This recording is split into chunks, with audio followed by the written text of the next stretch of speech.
প্রিয় শিক্ষার্থীরা, আজকে আমরা নবম দশম শ্রেণীর বাংলা প্রথম পত্রের পল্লী সাহিত্য গদ্যটি নিয়ে আলোচনা করব।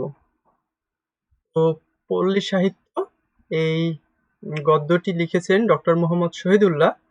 তবে এই গদ্যটি পড়ার আগে আমরা এই গদ্যটির কিছু শব্দার্থ ও টিকা সম্বন্ধে জেনে নিব, তাহলে এই গদ্যটি বুঝতে আমাদের সুবিধা হবে। ওকে, সো শব্দার্থ ও টিকা। কলগান, কলগান অর্থ শ্রুতি মধুর ধ্বনি।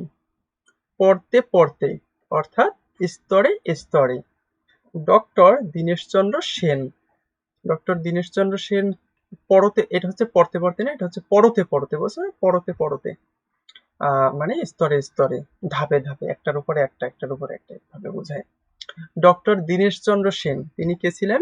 বাংলা ভাষা ও সাহিত্যের গবেষক ও সাধক দীনেশচন্দ্র সেন মানিকগঞ্জ জেলার বগজুড়ি গ্রামে 1866 খ্রিস্টাব্দে জন্মগ্রহণ করেন। 1334 বঙ্গাব্দে তিনি সর্বপ্রথম বঙ্গ ভাষা ও সাহিত্য গ্রন্থে বাংলাদেশের লোকসাহিত্যের গৌরব ও মর্যাদা সাহিত্যের দরবারে তুলে ধরেন।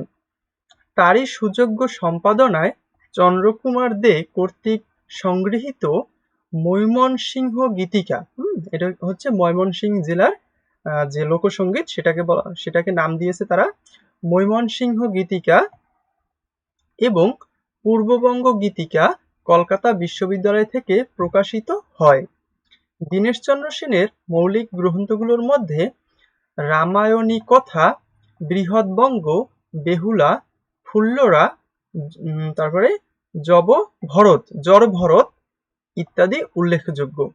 1939 খ্রিস্টাব্দে তিনি পরলোক গমন করেন। ঠিক আছে, তো এখানে বেশ কিছু ইম্পর্টেন্ট তোমার কিছু ডেটা আছে, সেটা হচ্ছে ডক্টর দীনেশচন্দ্র সেন তিনি কত খ্রিস্টাব্দে জন্মগ্রহণ করেছেন? 1866 খ্রিস্টাব্দে। আচ্ছা, 1334 বঙ্গাব্দে তিনি সর্বপ্রথম বঙ্গভাষা ও সাহিত্য গ্রন্থে, কি গ্রন্থে? বঙ্গভাষা ও সাহিত্য গ্রন্থে বাংলাদেশের লোকসাহিত্যের গৌরব ও মর্যাদা সাহিত্যের দরবারে তুলে ধরেন। ঠিক আছে, তার সুযোগ্য সম্পাদনায় চন্দ্রকুমার দে কর্তৃক মৈমনসিংহ গীতিকা এবং পূর্ববঙ্গ গীতিকা কলকাতা বিশ্ববিদ্যালয় থেকে প্রকাশিত হয়। আচ্ছা, তার মৌলিক গ্রন্থগুলোর মধ্যে রয়েছে বৃহৎবঙ্গ, বেহুলা, ফুল্লরা, জড় ভরত ইত্যাদি উল্লেখযোগ্য। 1939 খ্রিস্টাব্দে তিনি পরলোক গমন করেন। ঠিক আছে, তিনি পরলোক গমন করছে কবে? 1939 খ্রিস্টাব্দে। ওকে, লাল কালি দিয়ে দিলাম যেহেতু তিনি মারা গেছেন। তাই তো? প্রিয় শিক্ষার্থী, আমাদের চ্যানেলের ভিডিওগুলো যদি তোমার পড়াশোনায় একটুও হেল্প করতে পারে তবে আমাদের চ্যানেলটি সাবস্ক্রাইব করে দিতে পারো। এই ভিডিওটি ভালো লাগলে একটি লাইক দিও। আমাদের ভিডিওর মাধ্যমে যদি তুমি পড়াশোনায় একটু উপকৃত হও তবেই আমরা সার্থক। আচ্ছা, এরপরে আছে কি? রোমা রোলা, রোমান রোল্যান্ড ফরাসি দেশের কালোজয়িক সাহিত্যিক ও দার্শনিক। রোমা রোলার জন্ম 29 জানুয়ারি 1866 খ্রিস্টাব্দে, যা ক্রিস্তভ উপন্যাস তার অমূল্য কীর্তি। এ গ্রন্থের জন্য তিনি 1915 খ্রিস্টাব্দে সাহিত্যে নোবেল পুরস্কার লাভ করেন। 30 ডিসেম্বর 1939 সালে তার মৃত্যু হয়। মদিনা বিবি ময়মনসিংহ গীতিকায় অন্তর্ভুক্ত লোকগাথা দেওয়ানা মদিনার নায়িকা, একটা লোকগাথা আছে, অর্থাৎ একটা কাহিনী। সেই লোকগাথাটার নাম কি? দেওয়ানা মদিনা। ঠিক আছে, দেওয়ানা মানে হচ্ছে প্রেমে পাগল, এরকম কিছু একটা বোঝায়। ঠিক আছে, সেই দেওয়ানা মদিনা সেই গল্পের বা লোকগাথার কি, তিনি হচ্ছেন নায়িকা, মদিনা বিবি। এরপর আমরা মনসুর বয়াতি সম্পর্কে জানব। মনসুর বয়াতি দেওয়ানার মদিনার লোকগাথার প্রখ্যাত কবি। আলাউদ্দিনের আশ্চর্য প্রদীপ আরব্য উপন্যাসের সবচেয়ে চিত্তাকর্ষক গল্প আলাউদ্দিনের আশ্চর্য প্রদীপ। এ গল্পটির ঘটনাস্থল চীন দেশ। আলাউদ্দিন নামের এক সাহসী তরুণ এক চতুর জাদুকরের বিস্ময়কর প্রদীপ লাভ করে। আলাউদ্দিন ছিল গরিব এক দুঃখিনী মায়ের একমাত্র ছেলে। এ প্রদীপে ঘষা দিলেই এক মহাশক্তিধর দৈত্য এসে হাজির হতো এবং আলাউদ্দিনের আদেশ অনুযায়ী অলৌকিক কাজ করত। এভাবেই এ প্রদীপের বদৌলতে আলাউদ্দিন প্রচুর ধন সম্পদের অধিকারী হয়, মায়ের দুঃখ দূর হয়।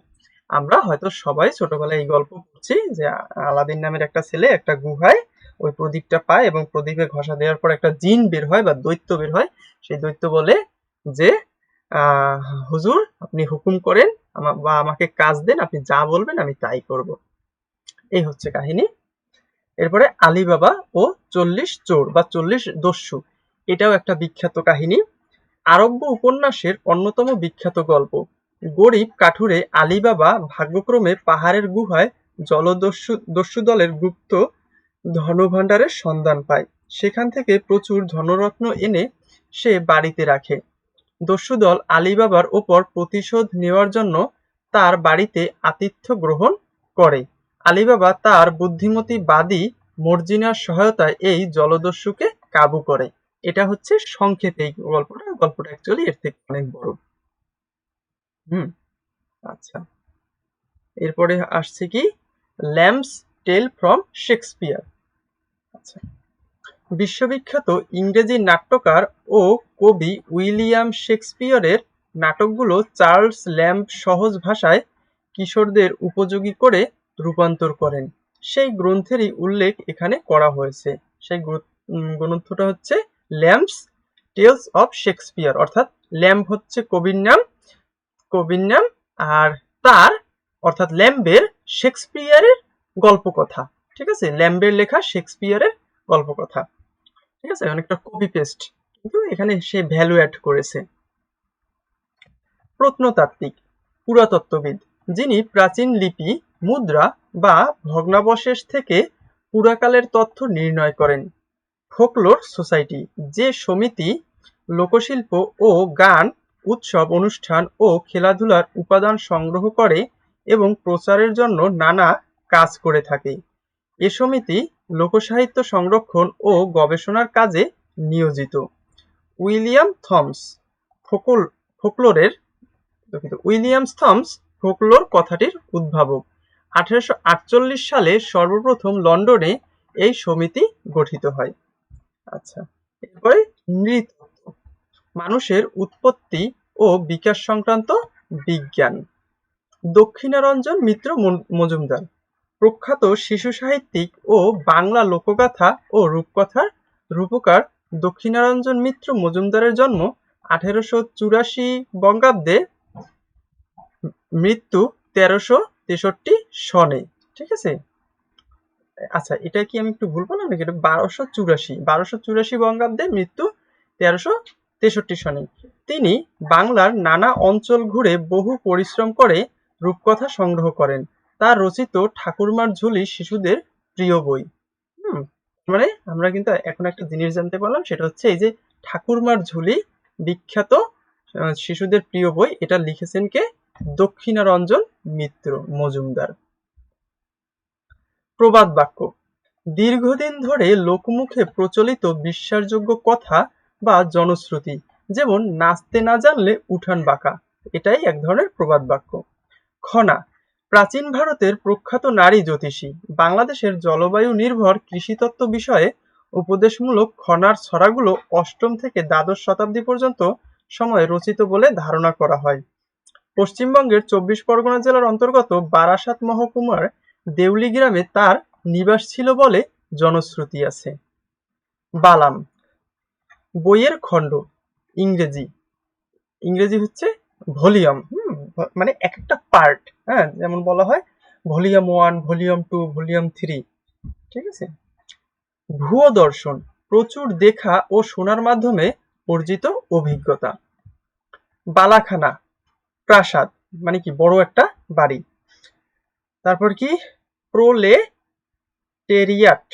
প্রোলেটেরিয়াট সাহিত্য, অত্যাচারিত শ্রমজীবী দুঃখী ও মানুষের সাহিত্য। ফক্কিকার, ফাঁকিবাজি। ঠিক আছে, ফক্কিকার কথার অর্থ কি? ফাঁকিবাজি। আচ্ছা, তো এবারে আমরা সেই গল্প বা গদ্য অথবা প্রবন্ধ এটা পড়া শুরু করতে পারি। তো যারা এতক্ষণ মন দিয়ে ক্লাসের ভিডিওটি দেখছো তাদেরকে অবশ্যই ধন্যবাদ। চলো আমরা এখান থেকে শুরু। পল্লীগ্রামে শহরের মতো গায়ক, বাদক, নর্তক না থাকলেও তার অভাব নেই। চারদিকে কোকিল, দোয়েল, পাপিয়া প্রভৃতি পাখির কলগান, নদীর কুলকুল ধ্বনি, পাতার মর্মর শব্দ, শ্যামল শস্যের ভঙ্গিমায় হিলাদুলা প্রচুর পরিমাণে শহরের অভাব এখানে পূরণ করে দিচ্ছে। মানে কবি বুঝাইতে চাইছে যে শহরে তো কত বড় বড় সিঙ্গার, হ্যাঁ, কত ডান্সার অর্থাৎ গায়ক, বাদক, নর্তক না থাকলেও উম, তার অভাবও নাই গ্রামে। তার মানে তার অভাব নাই। নায়ক গায়ক কোথা থেকে আসলো? কবি বলেছেন এই যে কোকিল, দোয়েল, পাপিয়া এরা যে এত গান বাজনা করে, তাতে কি তোমার অভাব মনে হয়? গ্রামে কি নায়ক বাদকের অভাব মনে হয়? না। তারপর তাছাড়াও কত কিছু শব্দ আছে, নদীর কুলকুল ধ্বনি, পাতার মর্মর শব্দ, শ্যামল শস্যের ভঙ্গিমায় হিলাদুলা প্রচুর পরিমাণে শহরের অভাব এখানে পূর্ণ করে দিচ্ছে। পল্লীর ঘাটে মাঠে, পল্লীর আলো বাতাসে, পল্লীর প্রত্যেক পরতে পরতে সাহিত্য ছড়িয়ে আছে। কিন্তু বাতাসের মধ্যে বাস করে যেমন আমরা ভুলে যাই বায়ু সাগরে আমরা ডুবে আছি, ঠিক আছে, বায়ু সাগরে আমরা ডুবে আছি, তেমনি পাড়াগাঁয় থেকে আমাদের মনেই হয় না যে কত বড় সাহিত্য ও সাহিত্যের উপকরণ ছড়িয়ে আছে। একদম রাইট। যারা গ্রামে থাকে তাদের কাছে গ্রামটাকে অসাধারণ মনে হয় না, খুবই অর্ডিনারি গ্রাম মনে হয়। কিন্তু যারা শহরে থাকে তারা অন্তত বোঝে যে গ্রাম অ্যাকচুয়ালি কত সুন্দর, গ্রামের সাহিত্যের কত উপাদান ছড়িয়ে আছে, গ্রাম নিয়ে সারা জীবন লিখলেও শেষ হবে না গ্রামের সৌন্দর্য নিয়ে। এটাই কবি বুঝাইতে চেয়েছেন।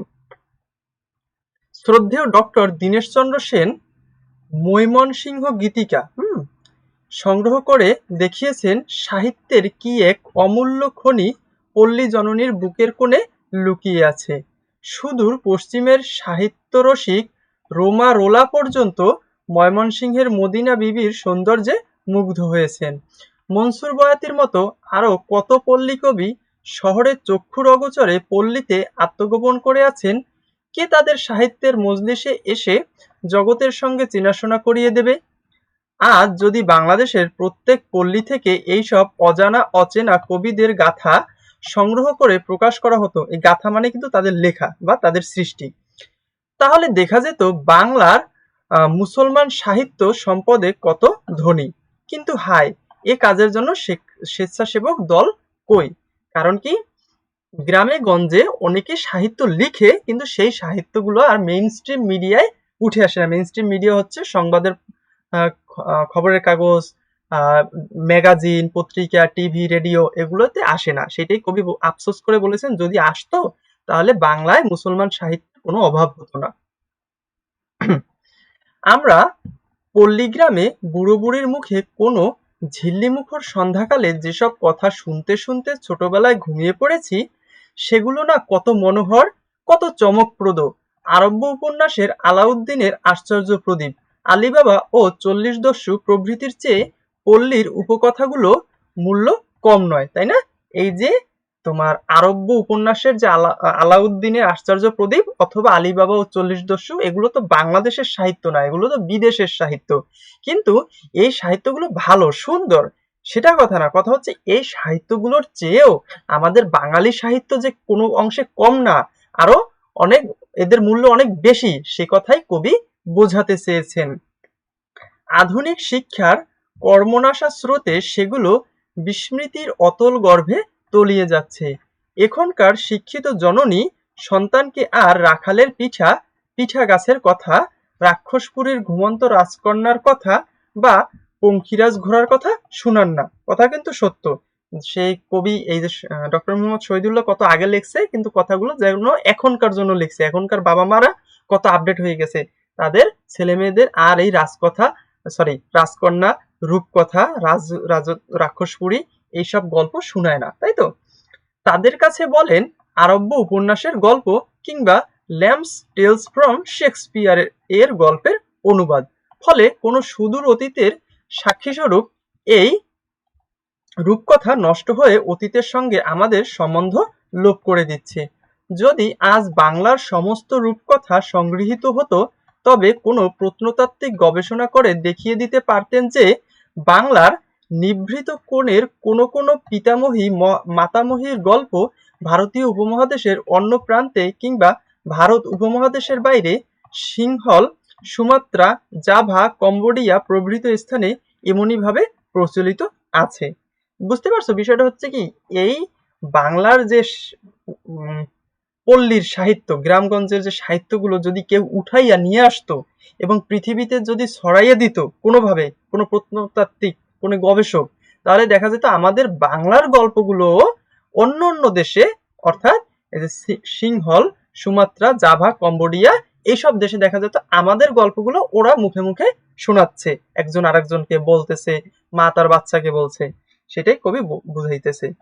হয়তো এশিয়ার বাইরে ইউরোপ খণ্ডে লিথুয়ানিয়া কিংবা ওয়েলসের কোনো পল্লী রমণী এখনো হুবহু বা কিছু রূপান্তরিতভাবে সেই উপকথাগুলো তার ছেলেপুলে বা নাতিপোতাকে শোনাচ্ছে। কে আছে এই উপকথাগুলো সংগ্রহ করে তাদের অবশ্যম্ভাবী ধ্বংসের হাত থেকে রক্ষা করবে? ইউরোপ আমেরিকার দেশে বড় বড় বিদ্বানদের সভা আছে, যাকে বলা হয় ফোকলোর সোসাইটি। ঠিক আছে, তার মানে ইউরোপ আমেরিকার বড় বড় বিদ্বানদের সভাকে কি বলা হয়? Folklore society. অথবা প্রশ্ন হতে পারে, ফোকলোর সোসাইটি কাকে বলে? উত্তর হচ্ছে, আমেরিকা ইউরোপ দেশে বড় বড় বিদ্বানদের সভাকে ফোকলোর সোসাইটি বলে। তাদের কাজ হচ্ছে এইসব সংগ্রহ করা এবং অন্য সভ্য দেশের উপকথার সঙ্গে সাদৃশ্য নিয়ে বিচার করা। এগুলো নৃতত্ত্বের মূল্যবান উপকরণ বলে পণ্ডিত সমাজে গৃহীত হয়। শ্রীযুক্ত দক্ষিণারঞ্জন মিত্র মজুমদারের ঠাকুরমার ঝুলি বা ঠাকুরদার থলে যথেষ্ট নয়। বাংলাদেশের সমস্ত উপকথা এক জায়গায় জড়ো করলে বিশ্বকোষের মতো কয়েক বালামে তার সংকুলন হতো না।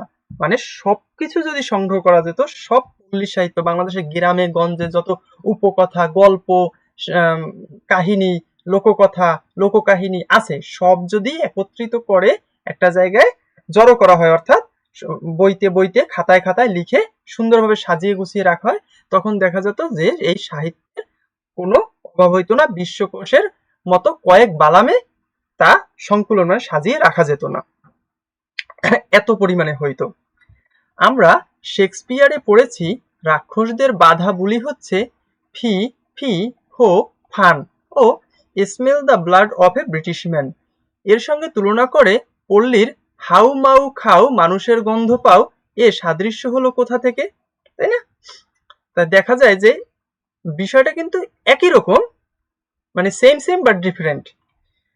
যে ওদের দেশে আছে ফি ফি ফো fun smell the blood of a British man, রাক্ষস বলতেছে। আর বাংলায় আমাদের পল্লী সাহিত্যেতেও কিন্তু রাক্ষসের একটা ডায়লগ আছে। আমাদের বাংলার যে উপকথা, গল্পকথায় রাক্ষস কি বলে? হাউ মাউ খাও মানুষের গন্ধ পাও। তবে কি একদিন ওই সাদা ইংরেজ ও এই কালো বাঙালির পূর্বপুরুষগণ ভাই ভাই রূপে একই তাঁবুর নিচে বাস করত? সে আজ কতদিনের কথা কে জানে। আমরা কথায় কথায় প্রবাদ বাক্য ছুড়ে দেই, যেমন দাঁত থাকতে দাঁতের মর্যাদা নেই, ধরি মাছ না ছুঁই পানি, আপনি বাঁচলে বাপের নাম, এইরকম আরো কত কি। তারপর ডাকের কথা আছে, খনার বচন আছে। যেমন ধরুন, কলা রুয়ে না কেটে পাত, কলা রুয়ে না কেটো পাতো, তাতেই কাপড় তাতেই ভাত। ঠিক আছে, প্রবাদ বাক্যে এবং ডাক ও খনার বচনে কত যুগের ভুয়ো দর্শনের পরিপক্ক ফল সঞ্চিত হয়ে আছে, কে তা অস্বীকার করতে পারবে? শুধু তাই নয়, জাতির পুরনো ইতিহাসের অনেক গোপন কথাও এর মধ্যে খুঁজে পাওয়া যায়। আমরা আজও বলি, পীরে বসে পেরোর খবর। এই প্রবাদ বাক্যটি সেই সময়ের কথা মনে করিয়ে দেয়, যখন পান্ডুয়া বঙ্গের রাজধানী ছিল। কোথায়? পাঙ্গুয়া এই বাংলা অঞ্চলের রাজধানী ছিল। পান্ডুয়া নাকি পান্তুয়া? কে এই প্রবাদ বাক্য, ডাক, খনার বচনগুলি সংগ্রহ করে তাদের চিরকাল জীবন্ত করে রাখবে? কে রাখবে? কেউই রাখবে না। বাঙালিরা নিজে বাঁচলে বাপের নাম, তাই না? ধরি মাছ না ছুঁই পানি, মানে কেউই এইসব কাজ করতে চায় না। তারপর ধরুন ছড়ার কথা।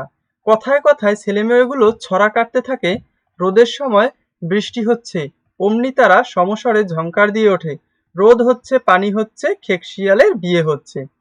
এর সঙ্গে সঙ্গে মনে করুন মায়ের সেই ঘুমপাড়ানি গান, সেই খোকা খুকির ছড়া, এগুলো সরস প্রাণের জীবন্ত উৎস।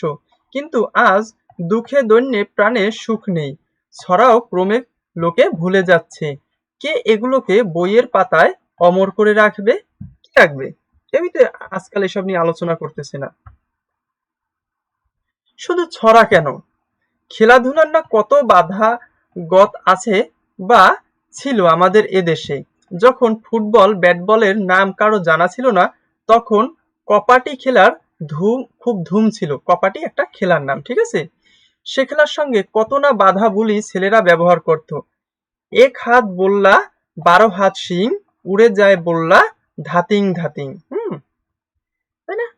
বিদেশি লেখার প্রচলনের সঙ্গে সঙ্গে এসব লোপ পাবার উপক্রম হয়েছে। লোপ মানে হচ্ছে উধাও হয়ে যাচ্ছে, ঠিক আছে, হারিয়ে যাচ্ছে, বিলুপ্ত হচ্ছে। কে এদের বাঁচিয়ে রাখবে? তারপর ধরুন পল্লী গানের কথা। পল্লী সাহিত্য সম্পদের মধ্যে এই গানগুলি অমূল্য রত্ন বিশেষ। সেই জারি গান, সেই ভাটিয়ালি গান, সেই রাখালি গান, মারফতি গান, গানের এক অফুরন্ত ভাণ্ডার পল্লীর ঘাটে মাঠে ছড়ানো রয়েছে। তাতে কত প্রেম, কত আনন্দ, কত সৌন্দর্য, কত তত্ত্বজ্ঞান ওতপ্রোতভাবে জড়িয়ে আছে।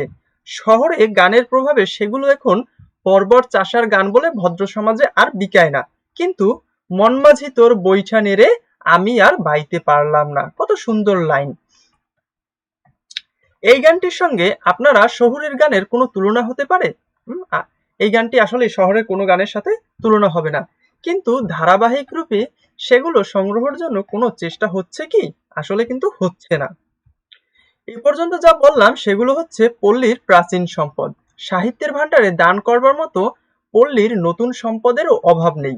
আজকাল বাংলা সাহিত্য বলে যে সাহিত্য চলছে, তার 15 আনা হচ্ছে শহুরে সাহিত্য। সাধু ভাষায় বলতে গেলে নাগরিক সাহিত্য।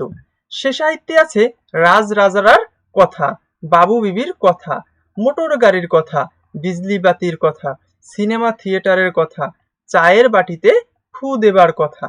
এইসব কথা নিয়ে গল্প, উপন্যাস, কবিতা, নাটক রাশি রাশি লেখা হচ্ছে। পল্লীর গৃহস্থ কৃষকদের, জেলে মাঝি মুঠো মজুরের কোনো কথা তাতে ঠাঁই নাই। তাদের সুখ দুঃখ, তাদের পাপ পুণ্য, তাদের আশা আকাঙ্ক্ষার কথা কজন মাথা ঘামাচ্ছে?